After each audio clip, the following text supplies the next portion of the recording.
राहिलेल्या दोन-चार. अगं येत असल म्हणायला तर देवाच्या दारात म्हणायला जो नका. आणि अख्ख्या संसारात तेवढं येत नसल म्हणायला तर जरा कळलं तिलाच कळलं. 2 मिनिटाचं भजन चेहऱ्यावर एवढा आनंद आणत असेल तर आयुष्यभर भगवंताचं घेतलेलं नामचिंतन आयुष्य सुखाचं करणार नाही का याचा विचार कधीतरी कर. किती सोपं आहे. आनंदाचे डोही आनंद तरंग आनंदाची अंग आनंद ती फक्त सदा नाम घोष करू हरी कथा. असा आनंद दुसरीकडे मिळणार आहे माय मावल्या. असा आनंद दुसरीकडे मिळणार आहे. आणि तुम्ही इमानदारीनं सांगा अशी मजा कचकच कांद्याला येणार आहे. मरत जाऊ नका. अर्ध आयुष्य भंगार गेलंय तुमचं. तुझ्यासाठी गेले वनात तुझ्यासाठीच गेले नालायका जेवढे गेले तेवढे. असा विचार नाही का करत चांगल्या धर्मात जन्माला आलोय योग्य वागावं. शाहिस्ता खानाच्या लाल महालाच्या हल्ल्यात शाहिस्ता खानाच्या बहिणीची पोरगी भीतीने कुठेतरी लपली. शाहिस्ता खानाची बायको पळत पळत आली. जहापना मुझे लगता है शिवा के मावलों ने बदली की आग में लड़की उठा ली. शाहिस्ता खान शत्रु है पण बायकोला सांगतो बेगम जवान को लगाम दे. शिवा के मामला है वो. ऐसे उनकी परवरिश नहीं कि औरत की तरफ गंदी नजर डाले. औरत जाती इज्जत करते हैं. कौतुक बायकोला वाटलं. क्या लगता है आपको जहापना तुमने उनकी बहू बेटियां उठाई यहाँ तक उनकी इज्जत तक लूट ली. तुमने नहीं सोचा तो औरत है उसका क्या कसूर. अगर तुमने उनकी औरतों को जलील किया तो शिवा बदला नहीं लेगा. बेशक लेगा बेगम. नाम रुतबा सल्तनत इज्जत शोहरत यहाँ तक जिंदगी तक नहीं बख्शेगा. लेकिन एक बात की जबान देता हूँ बेटी उनकी हो या अपनी औरत जात की धर्म जात नहीं देखते. वो किसी भी मुल्क की हो कितनी भी सुंदर क्यों ना हो आगे से समर्पित करने वाली भी क्यों ना हो शत्रु की भी क्यों ना हो हर औरत जात को देवी की तरह पूजते हैं. ऐसे हिंदू है वो औरत जात की इज्जत करते हैं. शत्रूलाही विश्वास वाटावा असं चारित्र्य ज्या राजाचं त्याचे वारसदार आहेत आपण. आपल्या नजरेत तेवढीच प्रखरता तेवढंच सामर्थ्य तेवढंच पावित्र्य हवं तर हिंदू आहोत आपण. आणि सगळेच वाईट नाहीत बरं. कौतुक वाटतं मला माझ्या महाराष्ट्रातल्या प्रत्येक तरुणाचं. आमच्या हिंदू धर्मातली ज्ञानोबा तुकोबाला मानणारी पोरं मध्यरात्री अर्धनग्न पोरगी जरी त्यांना दिसली तिचा गैरफायदा न घेता तर तिच्या आई वडिलापर्यंत सुरक्षित पोहोचवणार एवढे चांगले संस्कार आजही आमची पोरं आई बापासाठी जीव पणाला आजही ही तरुण पोरं स्वतःच तारुण्य पणाला लावून वारकरी संप्रदाय जपतात. आजही 90% महाराष्ट्राचे सत्ते तरुणांच्याच जीवावर. पंक्ती वाढण्यापासून पतंगवाल्या उचलण्यापासून मंदिर साफ करण्यापर्यंत सगळी कामं पोरच. दिवशी महाराष्ट्रातल्या प्रत्येक तरुणी आणि तरुण काकडा आणि हरिपाठ करत त्या दिवशी माझा महाराष्ट्र जगातील सगळ्यात उच्चांकावर असेल. ते करण्यासाठी आम्हाला आम्ही कोण आहे हे कळणं गरजेचं. आणि ते कळेल कधी लहानपण देगा देवाच्या नामचिंतनाशिवाय नाही. तुझ्या दारात आल्यावर कळलं मी कोण आहे. या ज्ञान भक्ती सहज बघतो एक वटला मज तोची मीही केवळ तुझ श्रुतही आहे. तुझ्या दारी आलो आणि कळलं मी कोण आहे. मी कोण आहे कळल्यावर कळलं तू कोण आहेस. तू कोण आहेस कळल्यावर कळलं मी नाहीये मी तुझ्यामुळं आहे. मला जर श्रेष्ठ व्हायचं असेल मोठं व्हायचं असेल तर मला तुझी जाणीव ठेवणं गरजेचं. तू दिलेलं मोठेपण मला टिकवता आलं पाहिजे. नाहीतर तया यातना त्रास खूप आहे. त्रास काय कमी आहे का. लय अवघड आहे. लोकांनी संतांनी सोडले नाही आपलं काय खरं. लोक गोरी बायको केली तरी म्हणतात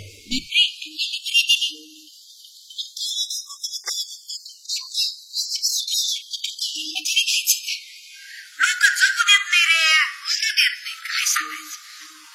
पर्सनल एक्सपिरियन्स शांत कीर्तन केलं, नेबळाट होत, त्याला काही कळा होती होय.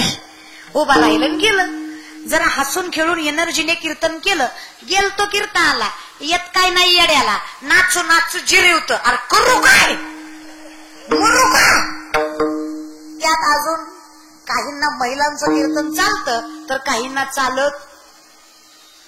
हरिपाठ ऐकता ना तुम्ही, म्हणता ना. परमार्थाचं सगळ्यात पहिल्यांदा तत्व जिला सांगितलं ती बाई होती. आदिनाथ उमा बीज प्रगटले, मच्छिंद्रा लाधले सहज स्थिती. सगळ्यात पहिल्यांदा महादेवानं परमार्थाचं तत्व जिला सांगितलं ती त्यांची पत्नी उमा होती. सगळ्यात पहिल्यांदा परमार्थच बाईला सांगितला आणि माणसं म्हणतात तिनंच करून. तुकोबांच्या अगोदर तुकोबांच्या पत्नीसाठी विठ्ठलाला यावं लागलं. नाव तिचं आऊली जिजाबाई. आजही भंडारी डोंगरावर तिचं मंदिर. ज्ञानेश्वरी जिच्यामुळे पदरात पडली तिचं नाव भूतकाई. सगळ्या संतांची काशी तिचं नाव जनाबाई. कबीर महाराज सांगतात, जनी जनी कोण कहे. कबीर महाराज म्हणतात तुम्हाला जनाबाई म्हणावं असं मला वाटत नाही. आप जनी नहीं हो, आप सब संतों की काशी हो.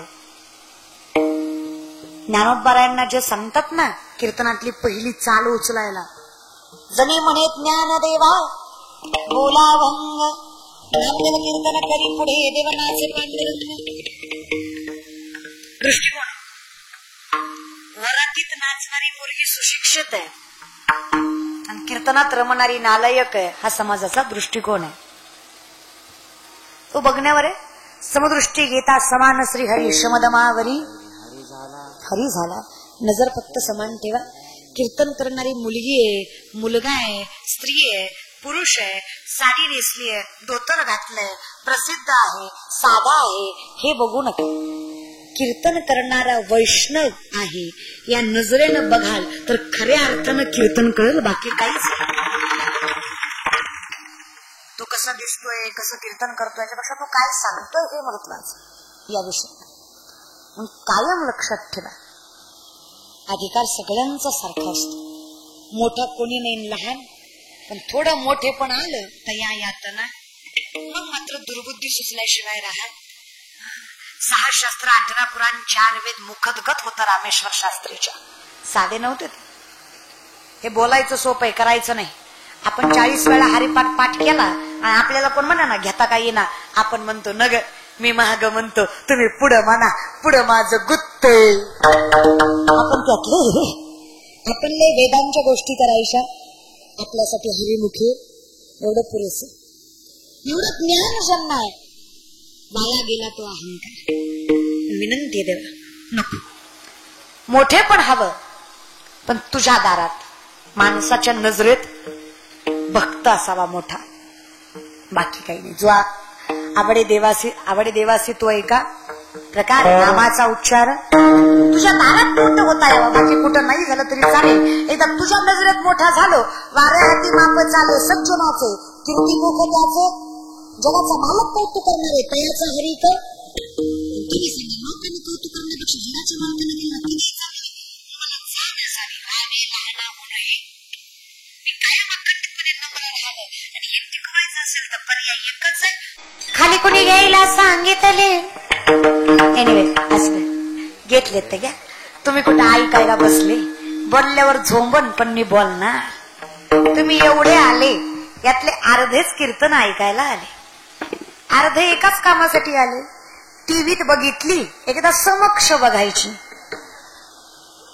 एक खरं सांगू, कीर्तन कारामुळे कीर्तन कधी मोठं होत नाही. कीर्तनामुळे कीर्तनकार मोठा झाल्याशिवाय राहत नाही. ताकद कीर्तनात असतं माणसात. व्हावे लहाना होणही बरं आहे देवा. ह्या जाणीवतेमुळे मला लहानपणात विनंती आहे. अगदी निराग कळतं रे देवा सगळं. मागे पुढे उभा आहे संभाळीत आली आघात. आम्हालाही कळतं बरं का, नाही असं नाही, सगळं कळतं आम्हाला. माणसं म्हणतात पिल्यावर कळत नाही, कळतं. मार मार बायकोला रात्री मारत, सकाळी तिलाच म्हणतं नव्हतं ग मारायचं, पिल्यावर कळत नाही. कळतं कळतं, हात बाबाळायचा कळतो म्हणल्यावर सगळं कळतं महाराज. माय ती जर तसं म्हणले कळत नाही, एक काम करा, ते पिले ना टोपल्यावर शेळीच्या लेंड्या घ्यायच्या, समोरून नेऊन ठेवायच्या, त्यांना म्हणायचं काळ म्हणू काय ताकद वाढती, गोड लागत्यात, खा. अगं किती बी टाकलेली असू दे, तेवढ्या धुंदीत म्हणेन येडा आहे का मी, लेंड्या आहेत ना, ते सगळं कळतं त्याला, नाटकं करतोय. आणि ते डोक्यातलं काढा, इंजेक्शन औषधानं दारू सुटत नाही. अशी इंजेक्शन न दारू सुटली असती तर महाराष्ट्राच्या बायकांनी मंगळसूत्र ऐकलं असतं, पण इंजेक्शन आणलं असतं आणि असं झोपीतच दिलं असतं, आयुष्यभर दिलं असतं महाराज. त्याच्यामुळे अवघड जाऊ द्या, फक्त विचार या गोष्टीचा करा. लहानगी पोरगी आहे तुमची, पण तुमच्या तोंडाचा वास आला की तुमच्या जवळ येत. पितृत्व एका व्यसनामुळे हरवत असाल तर कितपत योग्य आहे. तुमच्या पुढ्यांच्या वासामुळे लेकरं तुमच्या जवळ येत नसतील, कितपत योग्य आहे. एका व्यसनामुळे संसाराला उद्ध्वस्त करू नका. 5 गोष्टी फक्त कीर्तनातल्या घ्या. मान आम्हाला कधी विसरू नका, धर्माला कलंक लागेल असं वागू नका, व्यसनाच्या अधीन जाऊ नका, पैसा कमवू नका. आमच्याने सगळं केलंय तर परमात्म्याला कधी विसरू नका. या 5 गोष्टी कुठली गोष्ट मिळवायची म्हणली की वेळ लागतो. मी कीर्तन करते त्याला 19 वर्ष झाली. तोंडाकडे बघू नका माझ्या, 24चीच आहे मी कीर्तन वयाच्या 5व्या वर्षी चालू केलं. त्यातही काही नवल नाही. माझा बाप माळकरी, आजा माळकरी, पंजा माळकरी, पंजाच्या माळकरीच होता. पहिली 15 वर्ष लोक पैसे देत नव्हते, आता देत ती. पण या 3-4 वर्षात प्रसिद्ध झाल्यापासून लोक मानधन द्यायला लागली. तेव्हा कळलं पैसा कमवायचा अवघड नाही, पैसा खर्चायचा अवघड आहे. आणि कुठं खर्चावं जर कळलं नाही तर शाहरुख खानच्या पोरासारखी हालत होती. म्हटलं माऊलींचं ऐकावं, 50% धर्माला दान करावं. 1 रुपया कोणाची देणगी न घेता, हाताला कधी पावती पुस्तकाचा स्पर्श न लावता, ना सरकार ना अनुदान ना ट्रस्ट, फक्त कीर्तनाच्या मानधनावर स्वतःची शिक्षण संस्था उभी केली. त्यामध्ये सामर्थ्यानं मुली सांभाळते. माझं स्वतःचं घर पत्र्याचं आहे, पण माझी संस्था आरसीसी आहे. कधी आलात बार्शीला तर नक्की या. पुणे नागपूर बायपासलाच आहे आणि सगळी ज्ञानोबारायांची कृपा आहे. नागही विश्व माऊलीच आहे. कसं आहे ना, पात्रता नसताना आम्हाला जे मिळालं, आम्ही फक्त ज्ञानोबारायांच्या समाधीला मस्तक लावलं. आज अख्खा महाराष्ट्र आमच्या चरणावर मस्तक ठेवतो का, तर आम्ही त्यांना मस्तक.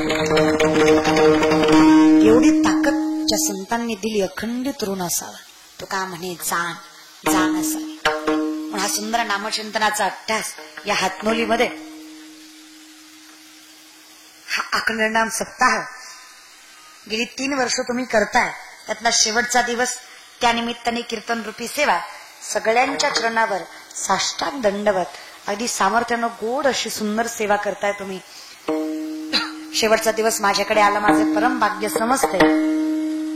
उद्याची काल्याची सेवा, हरिभक्त परायण अशोक महाराज पांचाळ. बाबा कायम एक वाक्य म्हणायचे, आता म्हणतात की नाही माहित नाही, पण म्हणायचे आम्हालाही फार कमवता आलं असतं. अर्धवट हळद आहे तुम्ही, येडी हळद आहे तुम्ही. येडी हळद थोडं शिकली की कमवाय जाते.